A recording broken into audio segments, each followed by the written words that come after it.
क्यों हो?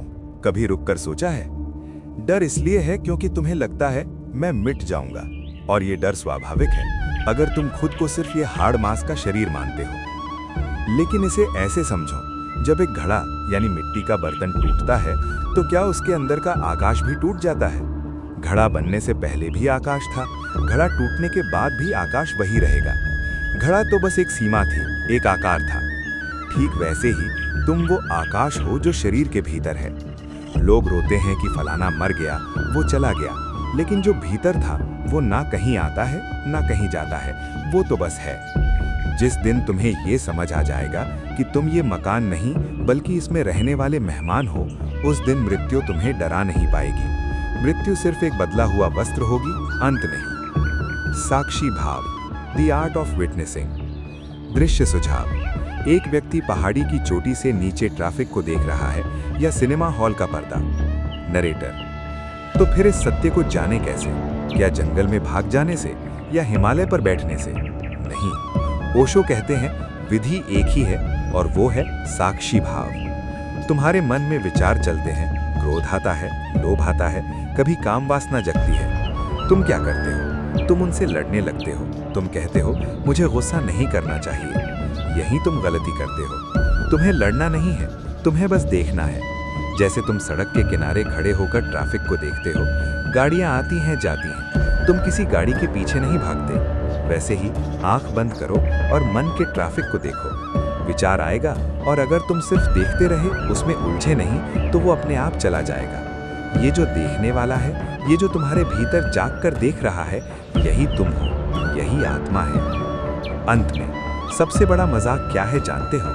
मजाक ये है कि जिसे तुम जन्मों जन्मों से खोज रहे हो, वो तुम खुद ही हो। मछली सागर में प्यासी है और पूछ रही है सागर कहाँ है। कस्तूरी मृग की तरह तुम बाहर दौड़ रहे हो, सुख की तलाश में, शांति की तलाश में, लेकिन कस्तूरी सुगंध तुम्हारी अपनी नाभि में है।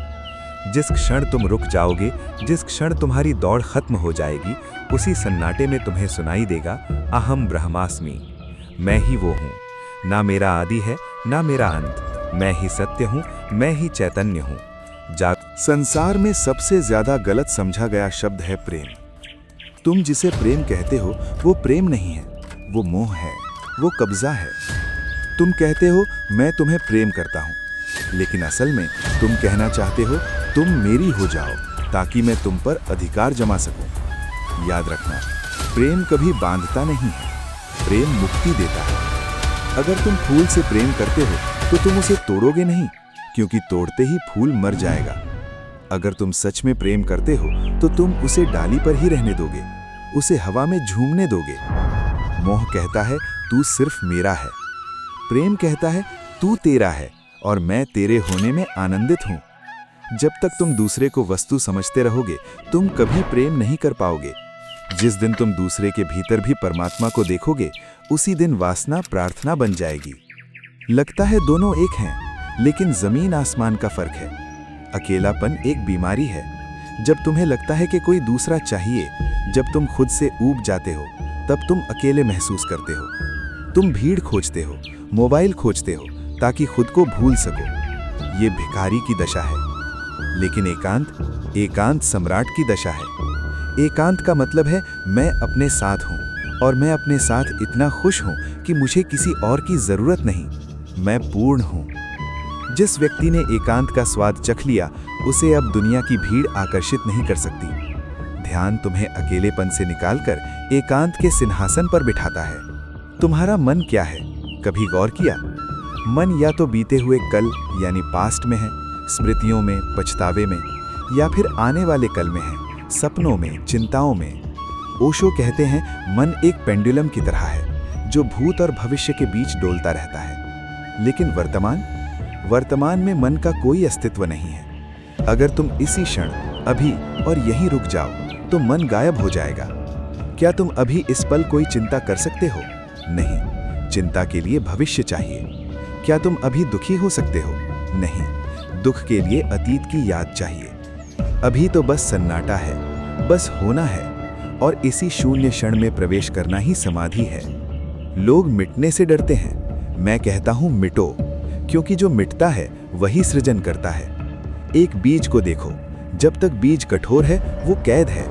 जब बीज मिट्टी में गिरकर गलता है, मिटता है, शून्य हो जाता है, तभी उसमें से अंकुर फूटता है, तभी वो वृक्ष बनता है। तुम भी एक बीज हो, तुम्हारा अहंकार वो कठोर खोल है। जब तक तुम अपनी मैं को बचाओगे, तुम सड़ जाओगे लेकिन उग नहीं पाओगे। जिस दिन तुम परमात्मा के चरणों में समर्पित हो जाओगे, जिस दिन तुम कहोगे मैं नहीं तू ही है, उसी दिन तुम्हारे भीतर से अनंत का वृक्ष पैदा होगा। शून्य हो जाना ही पूर्ण हो जाना है। और आखिरी बात, तुम कब जागोगे? तुम कहते हो कल ध्यान करूंगा, बुढ़ापे में संन्यास लूंगा। मूर्ख हो तुम। मौत कैलेंडर देखकर नहीं आती, सांस का भरोसा क्या? जो बाहर गई वो वापस आएगी या नहीं कौन जानता है। धर्म कोई उधारी नहीं है जिसे कल पर टाला जाए। धर्म नगद है। अगर जीना है तो अभी, अगर हंसना है तो अभी, अगर परमात्मा को पाना है तो इसी क्षण। समय हाथ से रेत की तरह फिसल रहा है। अपनी मुट्ठी खोलो और इस अस्तित्व को गले लगा लो। इंतजार मत करो, छलांग लगाओ, क्योंकि जीवन सिर्फ और सिर्फ आज है। ओशो की विदा लेती हुई मुद्रा या एक जलता हुआ दिया जो धीरे धीरे अंधेरे में रोशनी फैला रहा है। ये शब्द नहीं, अंगारे हैं। अगर एक भी चिंगारी तुम्हारे भीतर गिर गई तो तुम्हारी पूरी जिंदगी की राख को जलाकर कुंदन बना देगी। हरि ओम तत्सत। सदियों से धर्मों ने तुम्हें आधा कर दिया है। वे कहते हैं संसार छोड़ो तो परमात्मा मिलेगा। वे कहते हैं शरीर को सताओ तो आत्मा मिलेगी। मैं कहता हूं ये पागलपन है। मेरा सन्यासी भगौड़ा नहीं है, मेरा सन्यासी संपूर्ण है। मैं तुम्हें एक नया नाम देता हूं, जोरबा द बुद्धा। जोरबा वो है जो बाहर की दुनिया का मजा लेता है, अच्छा खाता है, नाचता है, गीत गाता है, प्रेम करता है।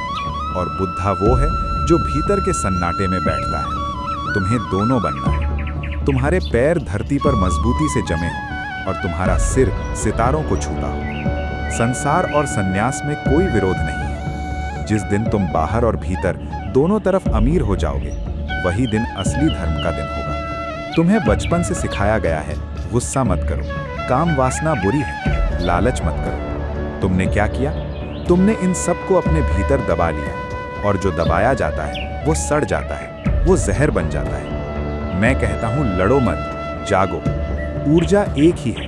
वही ऊर्जा जो काम है ऊपर उठकर राम बन जाती है। वही ऊर्जा जो क्रोध है, अगर उसे होश पूर्वक देखा जाए तो वो करुणा बन जाती है। कीचड़ को फेंकना नहीं है, कीचड़ में ही कमल खिलता है। अपने विकारों को स्वीकार करो, उन्हें देखो। देखने मात्र से ही उनका रूप बदलने लगता है। इसे ही मैं कीमिया कहता हूँ। पाप क्या है, पुण्य क्या है? पंडित तुम्हें डराते हैं, ये खाओगे तो नरक जाओगे, वो करोगे तो पाप लगेगा। मैं तुम्हें एक नई परिभाषा देता हूँ। संसार में केवल एक ही पाप है, बेहोशी, और केवल एक ही पुण्य है, होश। अगर तुम पूरी तरह जागकर होश में रहकर किसी को थप्पड़ भी मारते हो तो वो पूजा हो सकती है, जैसे जैन गुरु शिष्य को मारते हैं। और अगर तुम बेहोशी में, नींद में मंदिर में भी बैठे हो तो वो पाप है। कृत्य महत्वपूर्ण नहीं है, तुम्हारे भीतर की चेतना महत्वपूर्ण है। एक शराबी की तरह मत जियो। अपनी हर सांस, हर कदम को होश से भर लो, फिर तुम जो भी करोगे वो पुण्य होगा। इंसान भीड़ से डरता है। वो चाहता है कि वो किसी समूह का हिस्सा बना रहे, हिंदू, मुसलमान, ईसाई, भारतीय, पाकिस्तानी। क्यों? क्योंकि भीड़ तुम्हें सुरक्षा देती है। भीड़ तुम्हें सोचने की जिम्मेदारी से बचाती है। लेकिन याद रखना, सत्य कभी भीड़ को नहीं मिलता, सत्य हमेशा व्यक्ति को मिलता है। भीड़ सड़क की तरह है, वहां शोर है, धूल है। सत्य एक पगडंडी की तरह है, वहां तुम्हें अकेले ही चलना होगा। शेर अकेले चलते हैं, भेड़ें झुंड में चलती हैं। तय तुम्हें करना है। अगर तुम्हें सस्ता सुख चाहिए तो भीड़ के साथ जाओ, लेकिन अगर तुम्हें आत्मा चाहिए तो अकेले होने का साहस जुटाओ। मेरा सन्यास विद्रोह है, भीड़ से अपनी निजता की ओर लौटना। मैं इतना क्यों बोल रहा हूं? सिर्फ इसलिए ताकि तुम एक दिन चुप हो सको। मेरे शब्द तुम्हें ज्ञान देने के लिए नहीं है। मेरे शब्द तुम्हारे मन के शोर को तोड़ने के हथौड़े हैं। जब मैं बोलता हूं तो शब्दों को मत सुनना, शब्दों के बीच में जो खाली जगह है उसे सुनना। दो शब्दों के बीच जो सन्नाटा है वही मैं हूं। उस सन्नाटे में ही संभोग से समाधि घटती है। तर्क छोड़ो, प्रेम को पकड़ो। शब्द छोड़ो, मौन को पियो, क्योंकि अंत में जब सब कहा जा चुका होगा तब भी जो अनकहा रह जाएगा वही सत्य है। एक बुझते हुए दिए की लौ जो धुएं के रूप में जा रही है। जाओ और इस अस्तित्व को अपने भीतर घटने दो। बन जाओ एक बांसुरी और परमात्मा को अपना गीत गाने दो। आज इतना ही।